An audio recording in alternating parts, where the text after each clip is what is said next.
मैं अब्दुल वाहिद, आप देख रहे हैं 10/11। मुस्लिम न्याय मंच झुंझुनू के बैनर तले मुस्लिम महापंचायत में उमड़े जन सैलाब ने संकल्प लिया। वक्ताओं ने कहा, हम कांग्रेस के वफादार हैं। आला कमान को झुंझुनू उपचुनाव में किसी मुस्लिम को टिकट देनी चाहिए। न्याय मंच के संयोजक इमरान बड़गुजर ने स्वागत भाषण में कहा, मुसलमान हमेशा कांग्रेस का वफादार रहा है, लेकिन वर्तमान सांसद साहब हमारे सुख दुख में कभी भी नहीं आते हैं। महापंचायत का आगाज़ कुरान करीम की तिलावत से मौलाना शकरुद्दीन साहब ने किया। महापंचायत को संबोधित करते हुए राजस्थान मदरसा बोर्ड अध्यक्ष MD चौबदार ने कहा, अगर सांसद साहब को मेरे से नाराज़गी है तो मुस्लिम 30 बिरादरी में से जिसे चाहे वह टिकट दे दें, मैं उनके साथ खड़ा रहूंगा।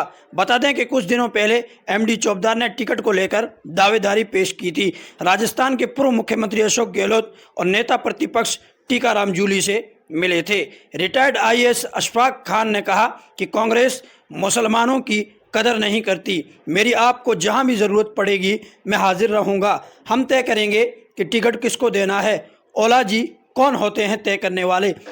महापंचायत में जमीयत उलमाए हिंद के महासचिव मौलाना अब्दुल वाहिद खत्री ने कहा कि राज छीन कर लिया जाता है, मांग कर नहीं, मांग कर भीख ली जाती है। मौलाना खत्री ने डॉक्टर राजकुमार शर्मा का उदाहरण देते हुए कहा कि उन्होंने 2 बार राज छीना, तब जाकर उन्हें राज मिला है। शिक्षाविद इंजीनियर इब्राहिम खान ने महापंचायत को संबोधित करते हुए कहा कि कांग्रेस मुसलमानों की कभी भी वफादार नहीं रही है, लेकिन अगर कांग्रेस किसी मुसलमान को टिकट देती है तो मैं साथ खड़ा रहूंगा। महापंचायत में AIMIM नेता मकबूल हुसैन ने वक्फ बोर्ड बिल को लेकर कहा कि हमारे सांसद साहब का चुप रहना, इससे हमें दुख होता है। इस दौरान शहर के उलमा, पार्षदगण और सैकड़ों की तादाद में लोग मौजूद रहे। कि मैंने आज ये प्रण लिया कि मैं टिकट नहीं मांगूंगा। अब मेरी बिरादरी, 30 बिरादरी के लोग आदरणीय ओला साहब को चाहते हैं कि ओला साहब MD चौबदार को छोड़कर इस 30 बिरादरी के 75,000 मुसलमानों से किसी को आप टिकट दे दो, हम आपके साथ हैं। इलेक्शन आ रहे हैं और कांग्रेस को खुला कर दो कि या तो हमें हमारा प्रतिनिधि दे। हम कांग्रेस को नहीं छोड़ना चाहते। हम पीढ़ियों से कांग्रेस के प्रतिनिधि हैं, वोट देते आ रहे हैं। और यदि हमारे साथ ये सोतेगा व्यवहार किया गया तो हमें दूसरा रास्ता बड़े दुख के साथ अपनाना पड़ेगा। पिछले 70 साल से एक पार्टी स्तर में बंधे हुए हैं। हमारा खून और हमारा वोट कांग्रेस के नाम पे पड़ता है। आज इस मंच के माध्यम से मैं राष्ट्रीय अध्यक्ष खड़गे जी को, राहुल गांधी जी को, अशोक गहलोत को कहना चाहूंगा कि झुंझुनू विधानसभा के टिकट पे अगर हक है तो हमारे झुंझुनू के मुस्लिम कौम का हक है। अगर मुस्लिम कौम को झुंझुनू विधानसभा के उपचुनाव में अगर टिकट दिया गया तो वो अन्याय होगा। हमने हमेशा कांग्रेस बार बार वफादारी का जिक्र चलता है कि सब मुसलमान वफादार, बिल्कुल वफादार है। और इस वफादारी का परिणाम ये है कि भारतीय जनता पार्टी, जिसको हम कभी एक वोट नहीं देते हैं, उस भारतीय जनता पार्टी ने 1998 में गुल मोहम्मद को कैंडिडेट बनाकर भेजा। हमारा कलमे का सीढ़ी था, लेकिन हमने जमानत करा के भेजी सिर्फ कांग्रेस के लिए। 2008 का मौका आया, हमारा बेटा सलीम चौहान जो हमारे सुख दुख में खड़ा रहता था, हमने उसकी राजनीतिक हत्या की कांग्रेस के लिए कि कांग्रेस हमारी मां है। और जब मंडाला से सलीम तंवर चुनाव लड़ा तो पूरी दुनिया के लोगों ने नहीं, बल्कि राजस्थान के गद्दार मुसलमानों ने कहा, मुसलमानों तुम्हारे पास मौका है। हमने कहा नहीं, हम कांग्रेस के वफादार हैं। हमने सलीम तंवर की 2 बार हत्या की। 2013 में उसने 20 से चुनाव लड़ा, हमने धोखा दिया, कांग्रेस का साथ दिया। 2018 में बीजेपी से चुनाव लड़ा, हमने धोखा दिया, कांग्रेस का साथ दिया। फारूक हाजी नुआ के पूर्व सरपंच मंडाला से चुनाव लड़े, हमने कांग्रेस को मां मानी और फारूक हाजी को धोखा दिया। समाज की जैसे ताकत दे के मजबूत नहीं करेगा तब तक हम लोग जलील होते रहेंगे। ये बात आप पक्की मान लीजिएगा। अभी मकबूल भाई बहुत नहीं रहना चाहते, वो सारे के सारे घर बैठ गए। मैं किसी का नाम नहीं लूंगा, लेकिन मैं आप सब लोगों से ये बात कहना चाहूंगा कि आज कांग्रेस के जो भी 5 बड़े नेता आप छाटेंगे वो सब मुसलमानों के वोटों से नेता बने हुए, और एक भी मुसलमान को पूरी स्टेट में वो नहीं पहचानते, या इस हैसियत का उनसे रिलेशन नहीं है कि कोई जाके उनसे कोई बिल्कुल फ्री की बात कर सके, उनको जाके कुछ कह सके। क्यों? ये कमजोरी तो हमारी है। हम चलो आगे किसको वोट दें किसको नहीं देंगे तो वो एक बड़ा मुद्दा हो सकता है, लेकिन हम हमारे घर तो बैठ सकते हैं। अपने घर पे अगर इज्जत से बैठ जाए वोटिंग के दिन तो आपकी इज्जत 10 गुना बढ़ जाएगी। मैं गाड़ी की बात कह रहा हूँ। ये बात छोड़ दीजिए कि कोई आगे बढ़ जाएगा कोई पीछे रह जाएगा। हम सब लोग इतना पीछे हैं कि हमें से कोई एक आगे निकलेगा, वो बेचारा भी कहाँ तक पहुंचे। तो आप लोग बराए मेहरबानी आज जो एक मुस्लिम महापंचायत, इसका बहुत बड़ा मायना है, ये छोटी बात नहीं।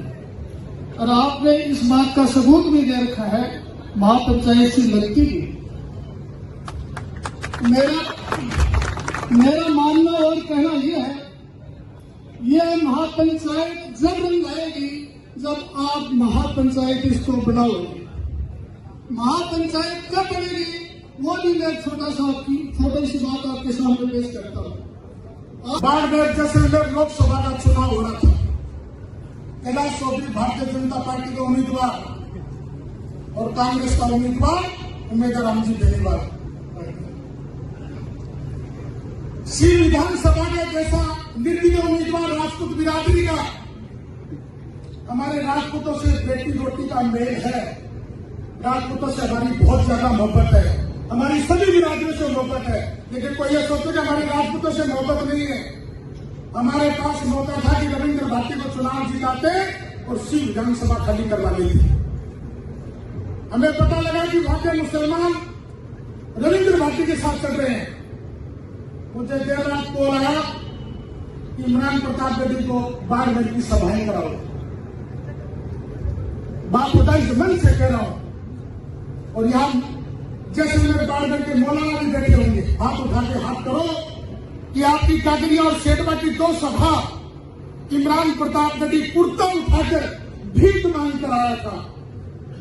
इस बात के लिए आया था कि राहुल गांधी की बात का सवाल है, देश का संविधान बचाने का सवाल है। आप ये वोट उम्मीदवार बेनीवाल को दो, आपके सुख दुख में मैं खड़ा होऊंगा। मैंने खुद ने फतेह मोहम्मद जी को कहा, सीट से जो कैंडिडेट है बागी, और फिर वो कांग्रेस में शामिल हो गए। मैंने कहा अगर कोई मन में बात है तो बताओ, मैं इमरान जी को अभी मना कर देता हूं। उन्होंने कहा नहीं भाई, हमने वचन दे दिया कांग्रेस को, उम्मीदवार को हमने वचन दे दिया कि उम्मीदवार आप चुनाव जीतोगे और बाड़मेर जैसलमेर का मुसलमान 100% कांग्रेस को वोट देगा। और उसका रिजल्ट ये रहा कि रविंद्र भारती को हमने हराया, कैलाश चौधरी को हराया और उम्मीदवार बेनीवाल को चुनाव जिताया। वफादारी का परिणाम और क्या मांगना भाई? कितनी वफादारी करें? भावनाओं पर कंट्रोल करिए, तार्किक पर नजर रखिए। महाभारत के अंदर अर्जुन योद्धा, जो उसे कृष्ण ने कहा, भगवान कृष्ण ने, कि वो चीड़ी की आंख पर निशाना लगाओ। जब उसके तीर कमान ताना अर्जुन ने, तो भगवान कृष्ण ने पूछा किधर देख रहे हो? मेरी तरफ देखो, इधर देखो। बोले अर्जुन मुझे तो चीड़ी की आंख दिखाई दे रही है। तो अगर मुसलमान कौम कयादत पर नजर रखते रखते चीड़ी की आंख पर, तो नुकसान अगर हो जाए, दोबारा होगा। एक बार हारेगा, दूसरी बार हारेगा, तीसरी बार हारेगा, चौथी बार तो नहीं लड़ेंगे। तो जरा सोचो, समझो, गौर करो। अकलमंद और दूसरा जैसा उन्होंने कदम था, अजीज साहब जैसा अजीज साहब कहते, किसी को तो मानना सीखो यार, किसी को मानना सीखो। एक जगह मुझसे बात हो रही थी, एक आरएसएस के लीडर थे, उन्होंने कर रहे थे बात, याद आ गई, सुनाता देता हूं। बोले मुसलमान जो है वो किसी दूसरी कौम को नहीं मानता। फिर का प्रश्न है, सांप्रदायिक है। हमने कहा साहब आपका इंसान है, इंसान के लिए तथ्य चाहिए, हकीकत चाहिए। तथ्य हो तो पेश करिए, हम मान जाते हैं। हम तो जबान के आदमी और जबान की रोटी खाते हैं। जबान से मान जाएंगे, दलील से, बातों से नहीं मानते। तो उसके पास तो जवाब नहीं था, मैं हमने जवाब देता। 800 साल मुसलमानों का राज रहा, अंग्रेज आए, हमने संघर्ष किया 160 साल। लाखों उलमा की शहादत लगने के बाद फिर हमें जरूरत लगी कि सबको मिलकर लड़ना चाहिए अंग्रेजों के खिलाफ। तो हमने लीडर मौलाना आजाद को नहीं बनाया, बल्कि महात्मा गांधी को बनाया। महात्मा गांधी के जाने के बाद हमने लीडर मौलाना आजाद को नहीं बनाया, जवाहरलाल नेहरू को बनाया। जवाहरलाल नेहरू के जाने के बाद इंदिरा को बनाया। इंदिरा के जाने के बाद राजीव गांधी को बनाया। हम तो वहां से यहां तक गैर मुस्लिमों को लीडर मानते आने, फिर हम फिरका प्रस्त कैसे हुए? हम 99% कॉन्स्टिट्यूएंसी में गैर मुस्लिमों को वोट देते हैं। आप एक कॉन्स्टिट्यूएंसी ऐसी चुनाव जहां पर गैर मुस्लिम मुसलमान को वोट देता है। लेकिन जब खेल बनेगा, बिगड़ेगा, है नहीं, तो भैया अगर सीधा नहीं बना तो लाभ से तो बनेगा ही।